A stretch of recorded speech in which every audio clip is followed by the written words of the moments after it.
Hello everyone, स्वागत है आपका हमारे यूट्यूब चैनल अंडर स्ट्रगल पर।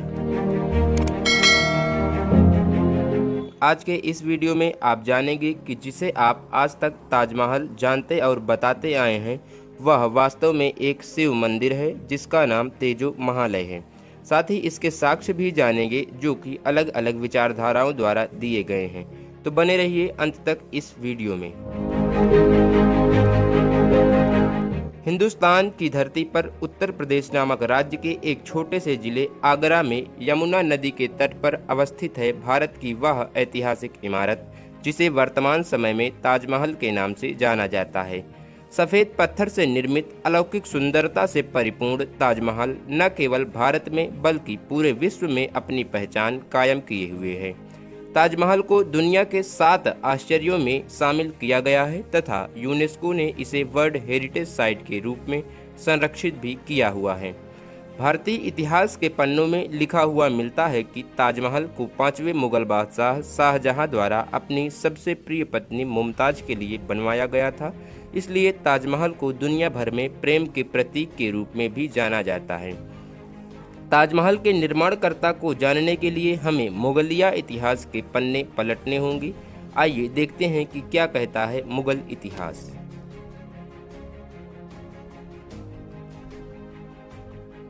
पंद्रह सौ 26 ईस्वी के साल में बाबर द्वारा स्थापित किए गए मुगल वंश की गद्दी पर सन 1627 ईस्वी में शाहजहां आसीन हुआ। शाहजहां का जन्म 5 जनवरी 1592 ईस्वी में लाहौर में हुआ था। इनका शुरुआती नाम खुर्रम था। शाहजहां इनको काफी बाद में नाम दिया गया जिसका अर्थ होता है किंग ऑफ द वर्ल्ड। इनके पिता चौथे मुगल बादशाह जहांगीर व माता जगत गोसाई या जोधाबाई थी। वहीं दूसरी ओर मुमताज का जन्म 1593 ईस्वी में हुआ था। इनका शुरुआती नाम अर्जुमंद बानो बेगम था। सन 1612 ईस्वी में खुर्रम यानी शाहजहां की शादी अर्जुमंद बानो बेगम से हुई तथा शादी के बाद ही इन्हें मुमताज नाम दिया गया। मुमताज के अलावा शाहजहां की कुछ अन्य बीवियां भी थीं जैसे अकबराबादी महल बेगम या इजुन्निसा बेगम, फतेहपुरी महल बेगम या तथा कंदहारी बेगम आदि। अगर आप यह नहीं जानते हैं कि इन सभी बीवियों की कब्रें भी ताजमहल में ही दफन हैं तो आपको हमारा पिछला वीडियो अवश्य देखना चाहिए जिसकी लिंक डिस्क्रिप्शन और आई बटन में दी गई है। बहरहाल बताते चलें कि इन सभी बीवियों में मुमताज ही शाहजहां को सर्वाधिक प्रिय थी, जबकि अन्य बीवियों से तो शादी महज एक राजनीतिक तालमेल या पॉलिटिकल अलायंस बनाने के लिए की गई थी। कोर्ट हिस्टोरियन अथवा दरबारी इतिहासकारों की माने तो सर्वाधिक प्रिय होने के कारण ही मुमताज को अन्य टाइटल्स भी दिए गए हैं जैसे मल्लिका ए जहां अर्थात queen of the world. Shah Jahan और मुमताज के कुल 14 बच्चे हुए जिनमें केवल 7 बच्चे ही जीवित रहे। से 7 जन्म के दौरान ही हेल्थ इश्यूज की वजह से मर गए। जीवित बच्चों में 4 बेटे और 3 बेटियां थीं।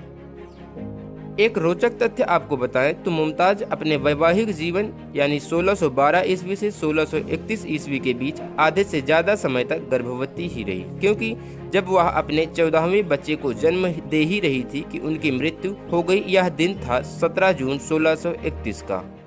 मुमताज की मृत्यु के बाद शाहजहां ने 2 वर्षों तक सारा राजकाज बंद करवा दिया और खुद को आइसोलेट कर लिया तथा वह शोक की गहरी वेदना में डूब गया था। ऐसा कहा जाता है कि मुमताज ने अपनी आखिरी क्षणों में ऐसी इच्छा व्यक्त की थी कि शाहजहां उसकी कब्र पर एक ऐसी नायाब इमारत बनवाए जिसे न तो किसी ने देखी हो, जो न अब तक बनी हो और न ही भविष्य में ऐसी बनाई जा सके। मुमताज की इसी आखिरी ख्वाहिश को पूरी करने के लिए शाहजहां ने उसी साल सन 1631 ईस्वी में ही ताजमहल के निर्माण का कार्य शुरू करवाया। 20,000 से ज्यादा मजदूरों की लगातार 22 वर्षों के काम करने के बाद यह नायाब इमारत बनकर तैयार हुई। ताजमहल के चीफ आर्किटेक्ट उस्ताद अहमद लाहौरी थे जिन्हें नादिर अस्र तथा वंडर ऑफ द एज का टाइटल दिया गया। इन्होंने ही इस भव्य ताजमहल को डिजाइन किया था। इसके चीफ कंस्ट्रक्टर या मुख्य राजमिस्त्री उस्ताद ईसा थे। उन्होंने ही इस ताजमहल को पित्रा दुरा आर्ट जो कि एक प्रकार की ईरानियन आर्ट थी इसमें निर्माण किया था। इतिहास में पहली बार सफ़ेद पत्थर या व्हाइट मार्बल संगमरमर का प्रयोग इसी इमारत में किया गया था, जिसकी खासियत यह है कि चाहे कितनी भी धूप हो जाए लेकिन यह पत्थर का टेम्परेचर कम ही रहता है, यानी हमेशा ठंडा ही रहता है। इसके लिए व्हाइट मार्बल या संगमरमर को मकराना राजस्थान से लाया गया था तथा इसमें प्रयोग किए गए जैस्पर पत्थर को पंजाब से मंगवाया गया था।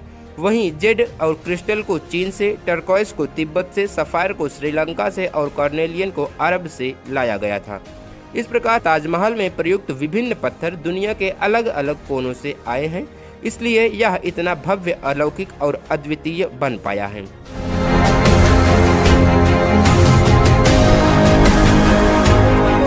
तो इतिहास के एक थियरी के मुताबिक कुछ इस तरह से ताजमहल का निर्माण हुआ था, लेकिन कुछ इतिहासकार और विद्वान इस बात से इत्तेफाक नहीं रखते हैं। उनके विचार में ताजमहल को शाहजहां ने नहीं बनवाया था। यह पहले से बना एक शिव मंदिर या शिवालय था, जिसमें कुछ हेर फेर करके न केवल इसे एक इस्लामिक लुक दिया गया, बल्कि इसमें मुमताज की कब्र दफनाकर इसे अपवित्र किया गया और तथाकथित प्रेम का प्रतीक बताया गया। तथाकथित प्रेम से आशय यह है कि ऐसा बताया जाता है कि मुमताज की मृत्यु के तीसरे दिन ही शाहजहां ने मुमताज महल की छोटी बहन से इसलिए विवाह कर लिया था क्योंकि उसका चेहरा मुमताज से मिलता था। अपनी प्रिय पत्नी की मृत्यु के तीसरे दिन ही उसकी बहन से विवाह कर लेना किसी भी दृष्टिकोण से उसका प्रेम नहीं दर्शाता है। जो भी हो, अब प्रश्न उठता है कि इस थियरी के अनुसार जब ताजमहल को शाहजहां ने नहीं बनवाया है तो आखिर इसे बनवाया किसने? जवाब मिलता है तथाकथित ताजमहल शिव मंदिर के रूप में 13वीं शताब्दी के चंदेल वंशी राजा परमार्दिदेव के द्वारा बनवाया गया था तथा इसे तेजो महालय नाम दिया गया था। इस बात की पुष्टि अमेरिकी इतिहासकार स्टीफन नैप भी करते हैं। इस थियरी का जन्म तब हुआ जब एक भारतीय इतिहासकार पीएन ओक ने सन 1989 में ताजमहल द ट्रू स्टोरी नामक पुस्तक लिखी और उसमें पहली बार ताजमहल को एक शिव मंदिर तेजो महालय बताया। साथ ही इसकी पुष्टि के लिए उसमें 100 से ज्यादा साक्ष्य भी दिए। इस विचारधारा को मानने वालों का कहना है कि 1212 ईस्वी में परमार्दिदेव के द्वारा बनवाए गए इस तेजो महालय शिव मंदिर को परवर्ती शासकों द्वारा होते हुए 17वीं शताब्दी में राजा मान सिंह को विरासत में मिला हुआ था। इसके बाद इस प्रॉपर्टी को राजा जय सिंह के द्वारा प्राप्त किया गया और अंततः 1632 ईस्वी में शाहजहां द्वारा इसे हड़प लिया गया या कब्जा कर लिया गया और मुमताज की मृत्यु के बाद इसे न केवल मुमताज की कब्र का स्थान बनाया गया बल्कि उसका नाम तेजो महालय से बदलकर ताजमहल कर दिया गया। ताजमहल की जमीन राजा मान सिंह की थी। इस तथ्य की पुष्टि भारतीय इतिहासकार जदुनाथ सरकार समेत यूरोपियन इतिहासकार जॉन मार्शल और ईवीवी हैवेल भी करते हैं। भारतीय इतिहासकार पुरुषोत्तम नागेश ओक के अनुसार बादशाहनामा, जो कि शाहजहां के दरबार के लेखा जोखा की पुस्तक है, इसमें स्वीकारोक्ति है कि मुमताज को दफनाने के लिए जयपुर के महाराजा जयसिंह ने एक चमकदार बड़े गुंबद वाला विशाल भवन, इमारतें आलीशान व गुंबद लिया था, जो कि राजा मानसिंह के भवन के नाम से जाना जाता था।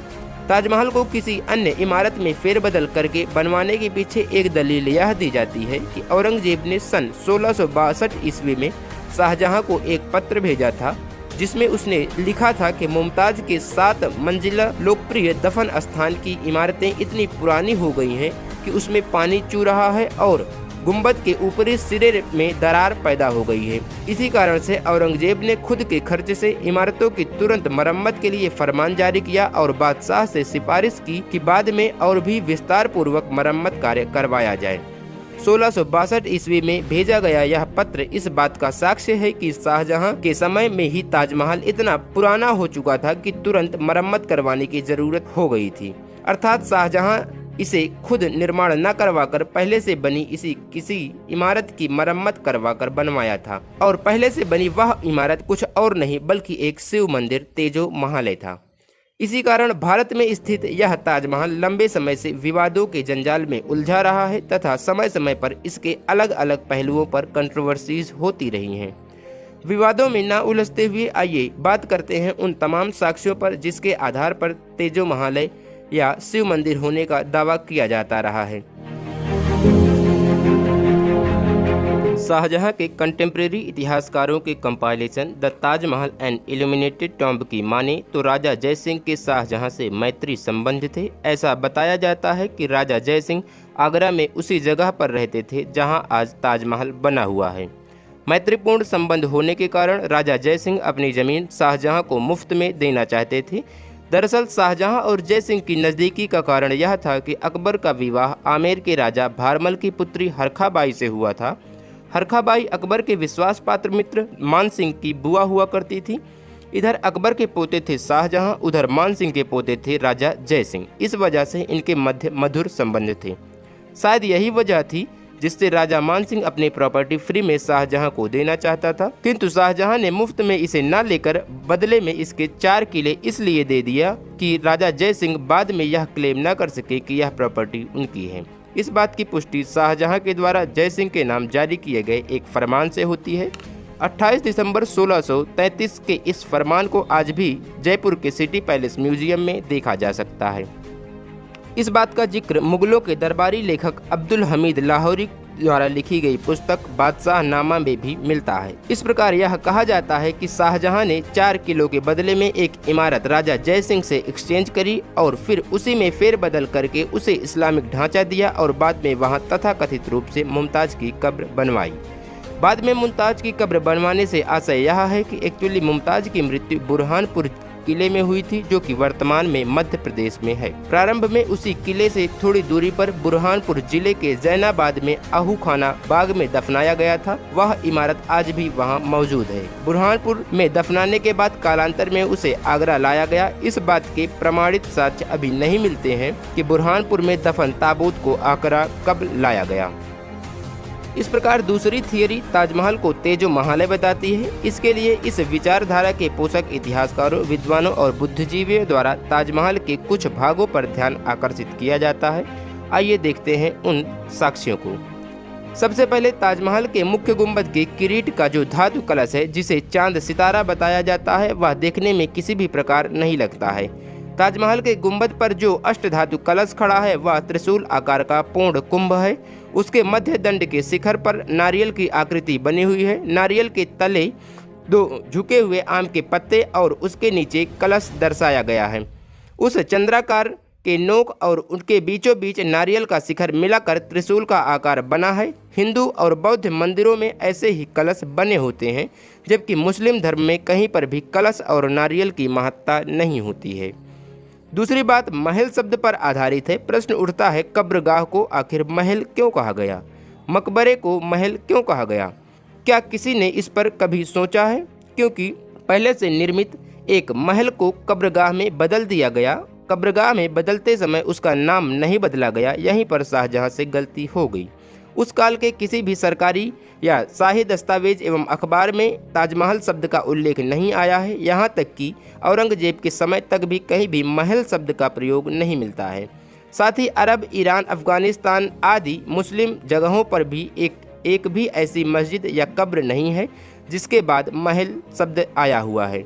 अगर यह मान लें कि मुमताज महल के नाम पर ताजमहल का नाम रखा गया, तो बता दें कि बादशाह नामा के अनुसार मुमताज का नाम मुमताज महल नहीं बल्कि अर्जुमंद बानो बेगम था। ताजमहल के मुख्य द्वार के ऊपर और बाहरी दीवारों पर तरह तरह की चित्रकारी की गई है। इनको ध्यान से देखने पर इनके मध्य में ऊपर बना एक कमल का फूल, नारियल और त्रिशूल की आकृति दिखाई देती है। साथ ही चित्रकारियों में आम के पत्ते भी दिखाई देते हैं, जो कि हिंदू वास्तुकला और चित्रकला को दर्शाती है। एक और महत्वपूर्ण बात यह है कि ताजमहल के नदी के तरफ के दरवाजे के लकड़ी के एक टुकड़े को अमेरिकन प्रयोगशाला में कार्बन 14 की जांच की गई। कार्बन 14 की जांच से पता चला है कि लकड़ी का वो टुकड़ा शाहजहां के काल से 300 वर्ष पहले यानी 1359 के आसपास का है, क्योंकि ताज के दरवाजों को 11वीं सदी से ही मुस्लिम आक्रामकों द्वारा कई बार तोड़कर खोला गया है और फिर से बंद करने के लिए दूसरे दरवाजे भी लाए गए हैं। इसलिए ताजमहल और पुराना भी हो सकता है। देखने वालों ने यह अवलोकन किया होगा कि तहखाने के अंदर कब्र वाले कमरे में केवल सफ़ेद संगमरमर के पत्थर लगे हैं, जबकि अटारी एवं कब्रों वाले कमरे में पुष्पलता आदि से चित्रित पच्चीकारी की गई है। इससे साफ जाहिर होता है कि मुमताज के मकबरे वाला कमरा ही शिव मंदिर का गर्भगृह है। संगमरमर की जाली में 108 कलश चित्रित हैं, उसके ऊपर 108 कलश आरूढ़ है। हिंदू मंदिर परंपरा में 108 की संख्या को पवित्र माना जाता है, जबकि इस्लामिक संख्या में 108 नहीं 786 की संख्या को पवित्र माना जाता है। एक अन्य साक्ष्य देखें तो टॉर्वेनियर, जो कि एक फ्रांसीसी जौहरी था, अपनी यात्रा संस्मरण में उल्लेख किया है कि शाहजहां ने जानबूझकर मुमताज को ताज ए मकान जहां पर विदेशी लोग आया करते थे, जैसे कि आज भी आते हैं, उसके पास दफनाया था ताकि पूरे संसार में उसकी प्रशंसा हो।